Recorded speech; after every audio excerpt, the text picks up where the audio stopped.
Escuchando a la senadora Cabal, a veces uno se explica, ella siendo parte de una de las familias que ha gobernado a Colombia desde hace mucho tiempo, de esa élite político-económica, ¿por qué Colombia está así?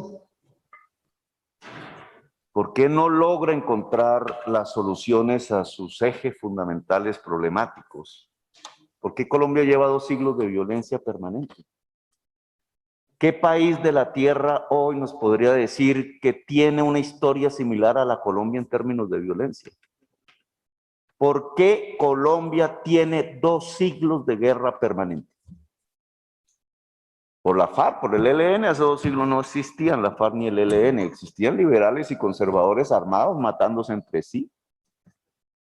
Y tenían una serie de objetivos de tipo político que era impedir que Colombia fuese un país moderno. La tierra en Colombia. Creo que ese es el tema fundamental que explica la violencia en Colombia. ¿Cuál es la historia de la tierra en Colombia? Que esos indígenas tienen 35 millones de hectáreas. ¡Uy! ¡Qué tan ricos son! Dice la copropietaria de plantaciones de la caña de azúcar en el valle geográfico del río Cauca. Examinemos esa afirmación, por ejemplo. ¿Acaso los indígenas de Colombia, precolombinos, no eran los propietarios de todo el país? ¿Por qué hoy no lo son? ¿Acaso no fue porque hubo una conquista? ¿Acaso no fue porque hubo un genocidio? ¿Acaso no fue porque hubo una expoliación completa de sus tierras? ¿Acaso no los condenaron de ser dueños y señores de estas tierras a ser sirvientes? Que tenían que decir patrón y que tenían que decir peón, porque si no, el santo crucifijo los podía llevar al infierno. ¿No les enseñaron la religión así? No la religión liberadora, sino una esclavizadora. ¿Acaso no los volvieron esclavistas? ¿Esclavos de esclavistas? Toda la tierra fértil del valle del río Cauca fue tomada por esclavistas. Muchas de las familias de los poseedores actuales de esas tierras, allá en sus antepasados, no encuentran sino los apellidos blancos de esclavistas. Condenaron a su propio pueblo a la esclavitud, a eso que llaman los negros. Los condenaron a la esclavitud. Negros libertos fueron buscando tras su genuino sentimiento de libertad territorios que hoy tratamos de volver legales a través de la fórmula de las comunidades afrodescendientes. ¿Quién es el culpable de la esclavitud en Colombia? ¿Quién es el culpable de la expoliación de los pueblos indígenas? ¿Quién es el culpable de haber condenado a la sociedad colombiana a la exclusión social de las más violentas del planeta Tierra? No son los que hoy hablan y entonces dicen, no, es que el Estado es el enemigo y el Estado no debe crecer y el Estado no debe estar allí y el Estado no debe estar allá, porque queremos seguir haciendo los negocios untados de sangre y cocaína. Libertad para los negocios untados de sangre y cocaína. Un Estado no debe intervenir. Neoliberalismo, pero fascista la colombiana. Neoliberalismo mundial, pero esclavista la colombiana, condenando la exclusión a la mayoría de la población. Yo haría un reto. 10 veces más la tierra que poseen en los cañaduzales de la tierra plana y fértil del Valle del Cauca, 10 veces más entregárselos por las reservas que están en las altas montañas del Cauca. Porque es que es una bonita manera de medir la tierra por extensión. La tierra no se mide por extensión, la tierra se mide por calidad. Las 35 millones de hectáreas que puedan tener las reservas indígenas son la selva amazónica. No es el cañaduzal allá junto a Cali. donde mataban los niños negros simplemente porque querían comer. No, señora. La selva amazónica no es para cultivar, como piensa Bolsonaro, el fascista de Brasil, al que le aplaudían porque había ganado después de un golpe de Estado y después de mandar a la cárcel a quien le podía ganar. No, señora. La selva amazónica tiene que cuidarse. Y por tanto lo que hacen las comunidades indígenas, a las cuales ahora les dicen que son los propietarios de la selva amazónica, para no mostrar la estadística de la inmensa desigualdad de la tenencia de la tierra en el país, esas comunidades indígenas tienen una misión que es de las más altas y valiosas del mundo: cuidar el pulmón del planeta. Pero ahí no es para sembrar caña, ahí no es para sembrar papa, ahí no es para sembrar cacao, ahí es para cuidar la selva. Y lo mismo se podría decir de las comunidades afrodescendientes y sus territorios. Son selvas. Y lo mismo tendríamos que ver de las reservas indígenas caucanas en los altos de las montañas. Son páramos. Son tierras pobres para la alimentación. Las tierras ricas, las tierras cercanas a las carreteras, como las de la sabana de la Bogotá, las tierras ricas en fertilidad, las tierras ricas por su cercanía a los mercados, esas que económicamente se decían logran capturar las mayores rentas diferenciales en el concepto del fundador de la economía, David Ricardo, que, doctora Cabal, no era comunista ni socialista, sino era un liberal. Esas tierras son las que se apropiaron. Las tierras ricas son las que están en manos de una pírrima minoría blanca de Colombia, que son los descendientes de los esclavistas y que en un alto porcentaje en las últimas décadas son los descendientes del narcotráfico. Tenemos 15 millones de hectáreas fértiles, no tenemos más en toda Colombia. No somos un gran país de tierras fértiles como sí lo es Argentina, como sí lo es Estados Unidos, como es Europa o como es China. Solo Argentina puede tener entre 400, 500 millones de hectáreas fértiles para producir alimentos. Nosotros no. Nosotros tenemos 15. Y sin embargo, en esas 15 millones de hectáreas no producimos alimentos sino en 2. Y si acaso monocultivos de exportación en otras 2 millones de hectáreas. Nuestra geografía agraria productiva es de 4 millones de hectáreas. Y tenemos 15. ¿Qué hacen con el resto? No, es simplemente un símbolo de poder. Es un potrero. A veces llevan ahí fiestas, a veces una vaca gorda. En las veredas alrededor de esas haciendas improductivas de tierra fértil, niños y niñas flacas. Y después nos preguntamos por qué esos niños y niñas flacas se vuelven jíbaros, se vuelven criminales, secuestran al de la hacienda. ¿Por qué hay violencia? ¿Por qué esa realidad de 2 siglos de violencia en Colombia? Pues por la tierra. Porque fuimos incapaces de hacer lo que los grandes capitalistas hicieron en el mundo: reformas agrarias.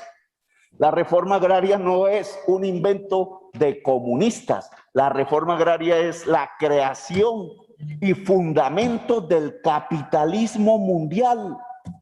Estados Unidos hizo una reforma agraria. En Estados Unidos no hay grandes hacendados. Tuvieron un esclavismo al sur y tuvieron que solucionarlo. Les costó incluso una guerra civil y acabaron la esclavitud. Los Estados Unidos fundaron su industrialización sobre una sociedad agraria relativamente igualitaria y libertaria, solo que lo hicieron sobre la base de matar a los indígenas. Y la Europa, ¿cómo hizo su industrialización?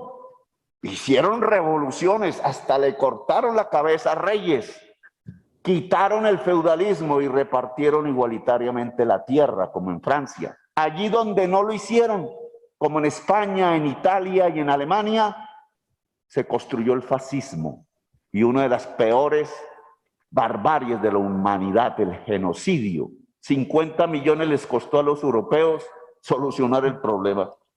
¿Y cómo se industrializa el sudeste asiático? Si no quieren hablar de la China comunista, hablen de Taiwán, hablen del Corea del Sur, hablen del Japón. Ninguno de esos países se industrializó sin antes hacer una reforma agraria que garantizara la alimentación a su fuerza de trabajo y la repartición equitativa de las tierras. Pues bueno, a mí me parece que evadir esa discusión de la tenencia de la tierra o ocultarla bajo cifras falsas, metiendo las grandes extensiones de la selva amazónica como propiedad agraria para ocultar cómo 2.000 personas en toda Colombia se quedaron con la tierra fértil del país. Y cómo la visión absolutamente depredadora de esas 2.000 personas que han construido su poder político y económico sobre la base de poseer esa tierra, está evitando que le demos una solución democrática al problema de la tierra en Colombia, que es básico para construir la paz, y nos está llevando hacia una guerra perpetua y permanente. Hagamos trizas la paz, es lo que gritan. Plomo es lo que hay, es lo que gritan, y todos los días vemos los muertos y los muertos del plomo, como si Colombia no tuviera otra posibilidad, otra salida, otra oportunidad, como si Colombia fuera el único país del planeta Tierra que no tuviera la opción de la paz como una opción de su propia sociedad. Este proyecto de ley nos lleva hacia un terreno. Los campesinos que producen hoja de coca no son criminales. No deben ir a la cárcel como hoy sí llegan por decenas de miles. No ese es el camino para acabar el gran narcotraficante. El gran narcotraficante no se acaba porque tiene el poder político en Colombia. Y el poder político no queda en donde está el río Mira o en donde está el Caquetá. El poder político está aquí en este Congreso. Está ahí en ese Palacio de Nariño. ¿Por qué el gran narcotraficante sigue siendo el gran narcotraficante? Porque él está aquí en el Congreso, está allá en ese pedazo de tierra que se llama el Palacio de Nariño. Y no porque el presidente lo sea, porque así me van a contestar, sino porque ponen en función de una política que prohíja el narcotráfico en el país, el Estado. El Estado no llega a ese territorio no porque no pueda, sino porque no quiere. El Estado, si quisiera llegar a donde está el río Mira, lo podría hacer. Necesita voluntad y dinero. Y toda la política alrededor del dinero en Colombia ha sido construida no para que el Estado vaya al río Mira con colegios, con escuelas, con universidades, no, sino para que el dinero se concentre en 2.000 personas. Y esa es la lógica que nos lleva a la guerra. Toda la política pública económica del país está centrada en cómo 2.000 personas se quedan con ese dinero y lo concentran. Y entre esas 2.000 personas, el narcotráfico. Y entonces le echamos la culpa al campesino del río Mira. Tratemos de que este Congreso, de alguna manera, empiece a pensar en forma diferente. Empiece a mirar el país en forma diferente. Empiece a sentir que su labor fundamental en la historia contemporánea de este país es trazar los rumbos diferentes, porque si nos mantenemos en los mismos, repitiendo la misma cantaleta durante décadas, echando un discurso aquí conservador, antinarcotraficante, pero allá afuera, invitándolos al club social, allá afuera, mirando el cementerio que se va construyendo todos los días, todos los meses, todos los años, durante décadas y quizás siglos. ¿Qué está haciendo el Congreso de Colombia?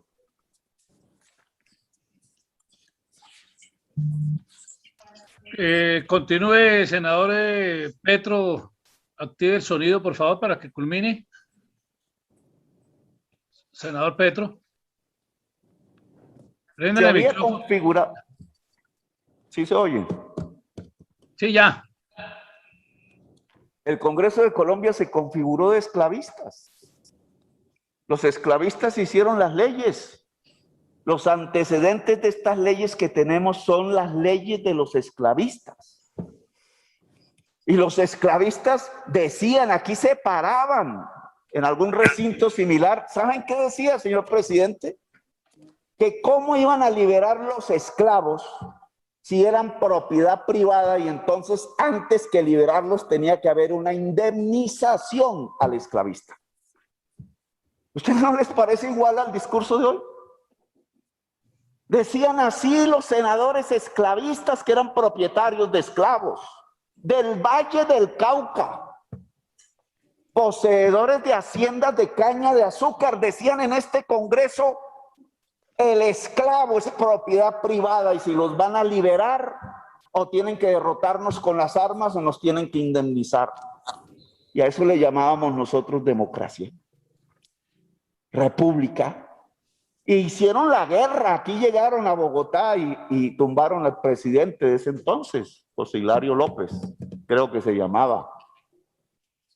Y al último oficial de Bolívar que fue presidente y el único indígena que fue presidente de Colombia, que tuvo que terminar muerto, exiliado allá en los campos de Chiapas defendiendo la Revolución Mexicana.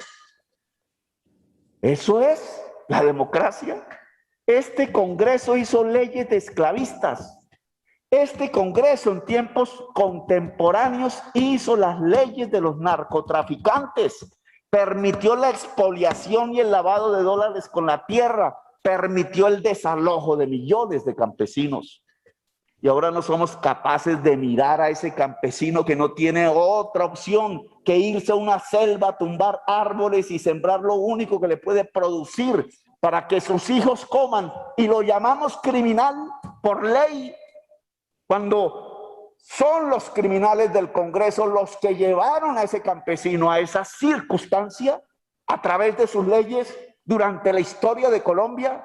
El criminal campesino al que hay que echarle el glifosato, el criminal campesino al que hay que llevar a la cárcel, el criminal campesino al que hay que echarle el ejército como la única forma de demostrar que existe un Estado en su territorio. Yo creo que el Congreso de Colombia tiene que cambiar de actitud. Que el Congreso de Colombia tiene que mirar y darle la mano al campesino. Que el Congreso de Colombia debe dejar de ser simplemente un escenario heredado de una república construida por esclavistas, que aún sigue pensando que el pueblo de Colombia no tiene otra opción que el de ser condenado a ser rebaño, que el de ser condenado a ser esclavo, que los rebaños solo tienen como destino ser llevados al matadero. Gracias, señor presidente. Antes de Una réplica, presidente, por favor. Presidente. Antes de darle luz a la palabra al senador Roy, que me la había solicitado, debo, perdóneme, conceder el derecho a réplica a la senadora María Fernanda Cabal. Bueno, oír la clase de historia dictada por Gustavo Petro resulta sorprendente, porque todo lo amaña, todo lo tergiversa y además se inventa unos conceptos fantásticos, el neoliberalismo fascista, en ese intento arduo del comunista de desprenderse de los fascistas, negando lo elemental. Solamente es mirar quién era Mussolini y sus papás y quién era Hitler y de dónde venía. Solamente hay que saber que el nazismo y el fascismo son hijos del socialismo. Así es, así usted esté haciendo un ingente esfuerzo por torcer una verdad que salta por todos los lados. Inclusive voy más allá. El creador, dentro de su psicopatía, de la predominancia de la raza aria dentro de la ideología nazi, fue un francés socialista, Gobineau, hacia mediados de 1800. Entonces no trate de convertir el fascismo y el nazismo en derecha porque no le cabe, no le cabe. Fascista, socialista, comunista, es el mismo vientre y el origen es idéntico. Ahora, quiero hacerle unas precisiones, porque yo sé que usted le habla a un público que está hipnotizado y le cree lo que le dice. Usted quiere saber que en Estados Unidos solo 100 personas tienen más tierras que lo que hay en Honduras. Los terratenientes gringos son 5 grandes terratenientes, 5 familias que tienen 9 millones de hectáreas, dentro de las que está el dueño de CNN, Ted Turner, con 800,000, bastante amigo de Fidel Castro, Ted Turner.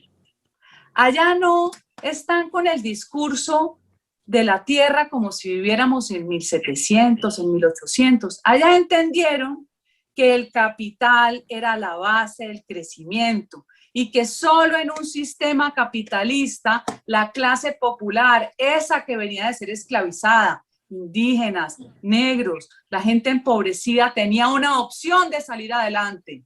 Y no era por la gracia del Estado, al contrario, eran con las leyes de libre mercado. Por eso tenemos hoy países ricos en Occidente, gracias al libre mercado, no al estatismo, no a la genialidad de congresos como este que pretenden dirigirle la vida al individuo y decirle cómo gana o cómo pierde. No, señor, así no es.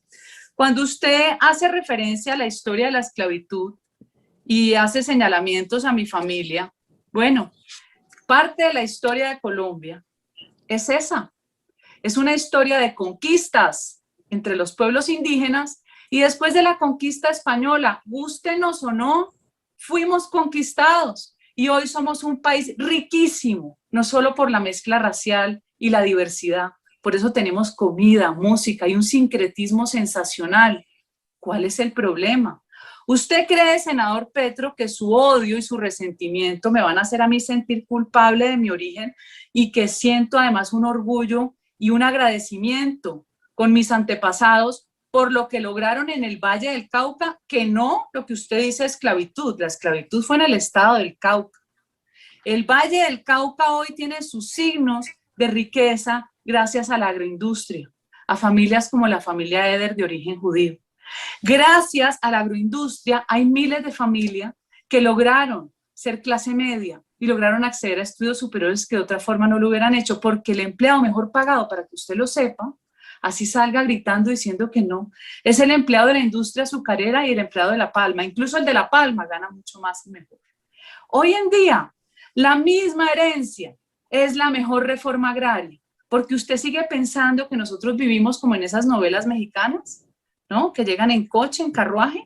No, nosotros no tenemos ya absolutamente nada de lo que teníamos, porque además la economía de mercado ya se mueve en otros sectores. Hoy vale más un apartamento en Bogotá que la mejor finca que usted la ponga en cualquier sitio de Colombia. Incluso tierras más caras que la del Valle del Cauca, como es la del Valle de Ubaté. Entonces, no me hace sentir culpable para nada. Que si uno es mezclado o no mezclado, yo creo que todos tenemos sangre indígena y debemos tener gotas de sangre negra. ¿Cuál es el problema? Aquí el problema usted no lo resuelve con odio, senador Petro. El problema es de sentido común. Yo conozco mi historia para saber cuál fue el problema de la violencia política de este país. Y yo misma fui la que edité un artículo para quien yo trabajé, para que usted se sorprenda, que era el señor Álvaro Tirado Mejía, porque yo le edité la historia de las constituciones, donde veía cómo se excluía a través de privilegios el voto en Colombia.